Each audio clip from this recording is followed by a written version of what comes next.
Bonjour à tous. Je voudrais vous expliquer pourquoi j'ai fait une grande pause dans la création de vidéos de yoga.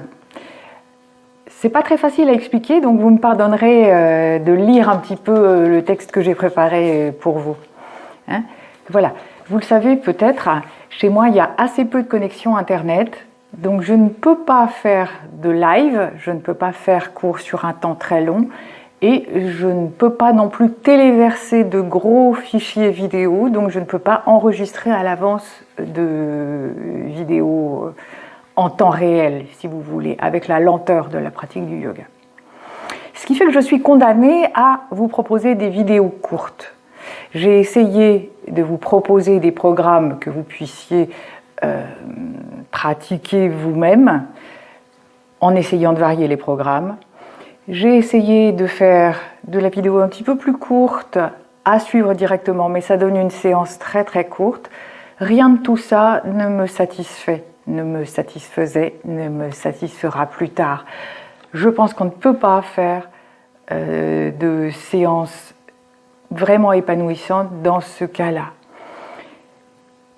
On a besoin de temps. On a besoin de temps pour pratiquer, j'ai besoin de temps pour vous parler pendant les postures, pour vous orienter vers la prise de conscience du corps, l'importance de la lenteur, l'importance de cibler son énergie sur les endroits qui doivent être utilisés et d'apprendre à relaxer les parties du corps qui ne servent pas.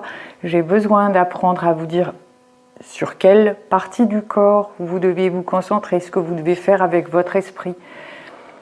Rien de tout ça, je ne peux le faire sur un temps court. C'est déjà difficile à faire quand les personnes ne sont pas en face, mais sur un temps court, ça devient complètement impossible. Je ne peux pas non plus vous apporter de petits aperçus sur les valeurs fondamentales du yoga, la non-violence, la simplicité, la modération, l'importance de la joie et d'apprendre à se connaître. Et je ne peux pas non plus vous parler de chakras, d'énergie, des choses comme ça. Donc finalement, j'avais l'impression de ne vous proposer que la caricature de yoga, une coquille vide, juste l'apparence, et de ne pas vous aider du tout, de vous faire de la gymnastique sans le sens de la pratique. Vous voyez que je ne lis pas finalement, hein. Je dois être à peu près convaincue de ce que je dis. Donc je voudrais vous proposer quelque chose de relativement nouveau pour nous, pour vous et pour moi, en tout cas que je ne fais pas d'habitude, mais qui est tout à fait courant dans les écoles de yoga. Une série, toujours la même. Peut-être que je proposerai 2-3 petites variations au cours du temps, mais peu importe. Une série, toujours la même, que vous connaîtrez par cœur. Comme ça, vous pourrez vous concentrer, vous pourrez être en état de yoga, vous apprendrez à connaître mieux votre corps, ses réactions, comment le gérer. Vous entrerez plus facilement en méditation. Encore une fois, c'est une façon de procéder finalement beaucoup plus courante que les modifications constantes que je propose d'habitude, par crainte que vous vous ennuyiez. Ce que je vous propose, et je ferai peut-être une petite vidéo là-dessus, mais plus tard, c'est une version simplifiée de la série de Shivananda.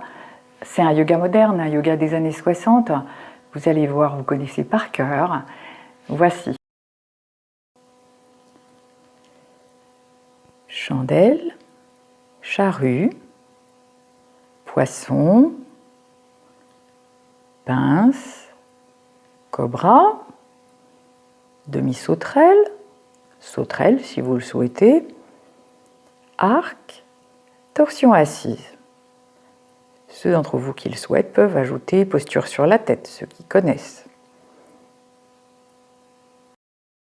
La série Shivananda qui vous donne l'essentiel de ce qu'il faut à votre corps, inversion, pose vers l'avant, pose vers l'arrière, torsion, vous aurez de quoi finalement vous maintenir en forme et à mesure que vous connaîtrez vraiment ça par cœur, que vous le pratiquerez lentement, en conscience, je vous fais tout à fait confiance pour ça, vous progresserez plus qu'en variant systématiquement les postures. De toute manière, il vous reste les vidéos précédentes, celles que j'ai mises en ligne sur Facebook ou sur, pour certains d'entre vous, Google Drive.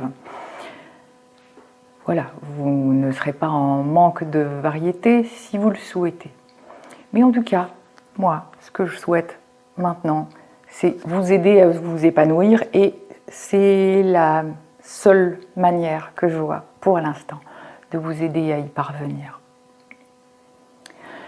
Pour maintenant, eh bien, je voulais qu'on commence par le début, vous préciser comment vous asseoir au début de la séance pour faire les exercices de respiration. Vous pouvez vous asseoir comme ça. Vous pouvez vous asseoir comme ça. Ça s'appelle Vajrasana. Ça veut dire la foudre ou le diamant. Il y a des erreurs de traduction parfois. Moi, j'aime bien dire diamant, c'est plus calme. Vous êtes assis sur vos talons. Si vous aimez ça, c'est parfait pour vous. Vous pouvez aussi vous asseoir en tailleur. Alors, ça ne s'appelle pas en tailleur, ça s'appelle Sukhasana. Ça veut dire posture aisée, posture facile. Mais attention, il faut que vous soyez sûr d'être assis sur vos ischions, les os au milieu des fesses. Si vous êtes sur votre coccyx, assis sur les ischions, assis sur le coccyx.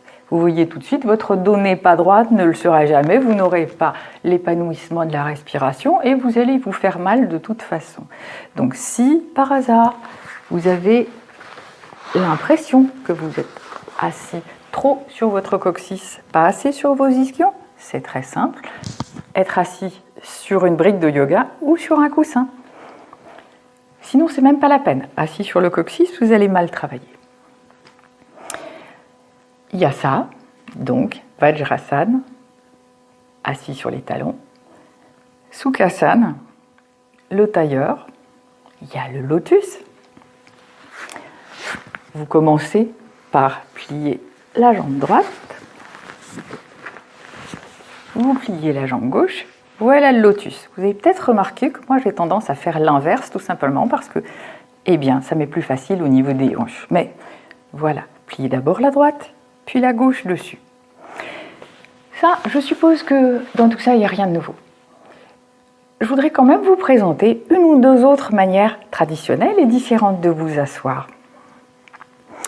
Alors, la première, Siddhasana, la posture parfaite ou posture des pouvoirs.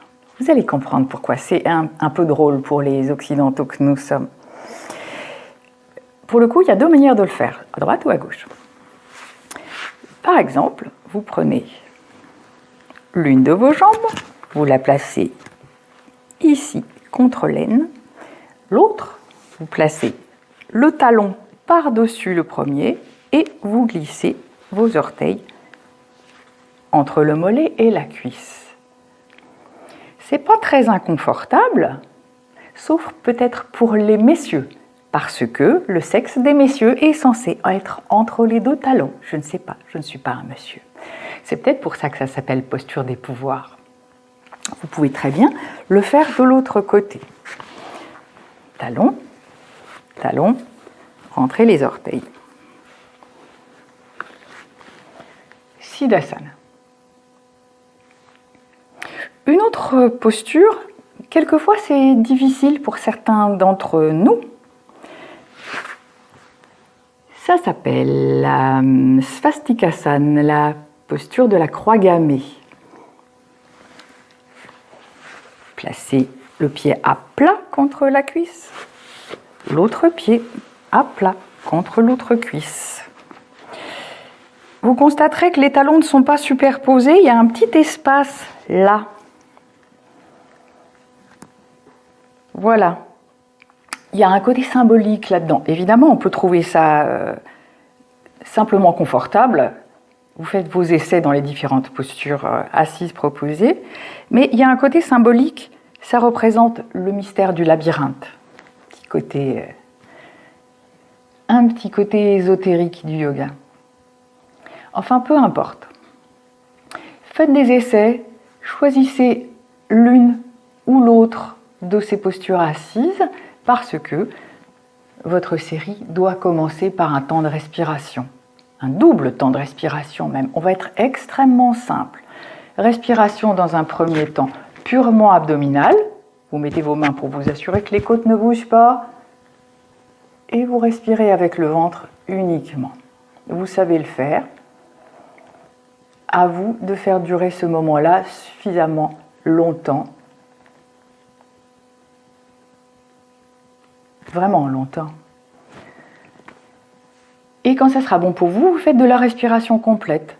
Ventre, thorax, épaule, ventre, thorax, épaule. Inspire, souffle, etc. De manière égale, de manière lente, de manière ample, profonde et consciente. Et ensuite, vous commencerez la série Shivananda simplifiée, que je vous rappelle, si vous voulez bien. Voilà. Commençons ensemble une nouvelle aventure de yoga. Je vous embrasse.